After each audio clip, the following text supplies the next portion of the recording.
Hi friends. By now you've heard that the Commission on General Conference has decided to postpone General Conference until 2024.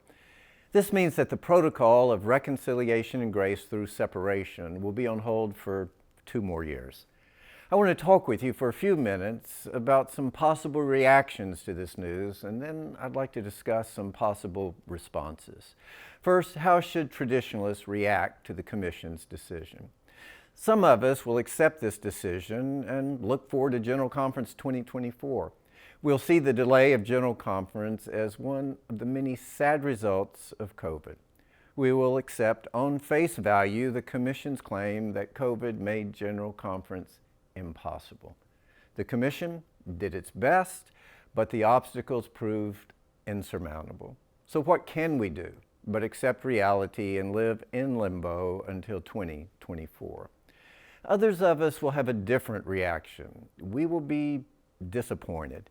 And not just disappointed that General Conference isn't meeting, but disappointed because we believe where there's a will, there's a way. International meetings are presently occurring all around the world. The Wesleyan Covenant Association will hold its Global Legislative Assembly in May. International delegates have procured their visas, and they have booked their flights, and they are coming to the United States. The Lambeth Conference of Bishops is meeting face-to-face in Canterbury, England this summer with roughly 700 bishops from around the globe in attendance. The Episcopal General Convention convenes in Baltimore this July with delegates from 17 countries. And even the United Methodist Women are holding an in-person conference with international participants in Florida this April. But not the General Conference of the United Methodist Church. Why? Did our leaders lack the imagination and the vision to do what the leaders of other organizations were able to do? Or did they lack the willingness to do the hard work necessary to pull off such a meeting? Evidently, the need to end nearly 50 years of infighting and doing harm was not sufficient to give the Commission the will to make a way for General Conference to happen. Leaders in the United Methodist Church have a long history of being unwilling to deal with our need for separation and looking for easy ways to avoid the inevitable. For many, the decision to delay General Conference will serve as another example of an official United Methodist Church body kicking the proverbial can down the road. We had hoped for better, and the church deserved better. And it's terribly disappointing that those in places of leadership and trust have refused to do what's necessary to move us forward. Still others of us will have a different reaction. We will be angry. We can't help but believe that there's more than a lack of vision or an unwillingness to do the work that's behind this decision. Had the Commission worked to get international delegates vaccinated? Had the Commission worked with U.S. officials to speed up the visa application process, or even sent out letters of invitation in a timely manner? Had they given serious consideration to a distributed General Conference where delegates around the world would meet in their nation's capitals and access the conference together through social media? Had they done any of these things, we might be less inclined to think there's more here than meets the eye. Good News and our coalition partners raised money and worked with international delegates so they could become vaccinated, and many were. We reached out to U.S. government officials to speed up the visa process, and we were warmly received. We suggested and detailed a process for a distributed conference. We did, but those in charge of making General Conference possible did not.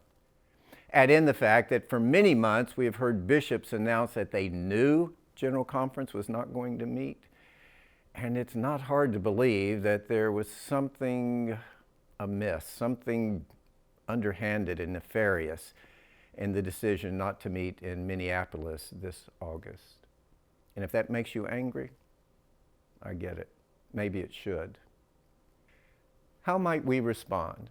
Well, some of you might leave the denomination as soon as possible. The Global Methodist Church will launch on May 1st. If you can leave without paying a high price, do it. We can hope that our bishops will embody the heart of peace that they so often write and speak about, and will let churches go on terms similar to those spelled out in the protocol. If you can leave with terms that are not punitive, go. The Global Methodist Church has a great future and is waiting for you with open arms. Others of us, sadly, will need to fight our way out. There are many bishops who will not be fair, and the terms they provide for your departure will be far from just. You will need legal representation. You might be surprised to know that the trust laws of half of the 50 United States favor the local church over the annual conference. And state law does override what's in the Book of Discipline when it comes to the disposition of a church's property. You need to know the laws of your state, and you'll need an attorney to know your options and to represent you regardless of where your state's laws come down. A good one will help you review your church's deed and articles of incorporation and position yourself favorably before you begin the process of disaffiliation. There are good attorneys who can help you.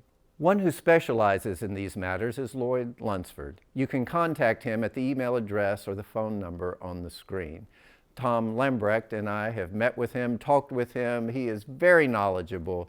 He would be a very good resource for you. If there are other churches in your conference who want to disaffiliate, connect with them, work together.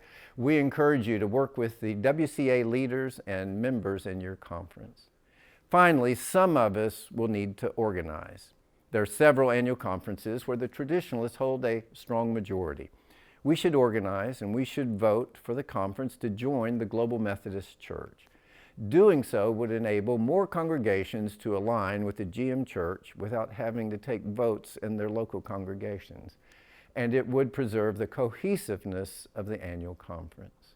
Now, this must be done carefully and must be at least as generous to centrists and progressives as we would hope they would be to us. You can contact us here at Good News for suggestions about how to take this annual conference step. Listen, whatever we do, we must be in prayer that God will not allow our spirits to become embittered. We cannot control what others will do, the centrists, the progressives, the Commission on General Conference, the bishops, but we can control what we will do. And what we can do is this: we can combine grace and truth. We can be better to others than they are to us. We can work through our anger and refuse to give in to bitterness, and we can pay whatever price is required to contend for the faith once and for all delivered to the saints, the faith that is the hope of the world. I want to encourage you, be as wise as serpents, as innocent as doves. A better day is coming.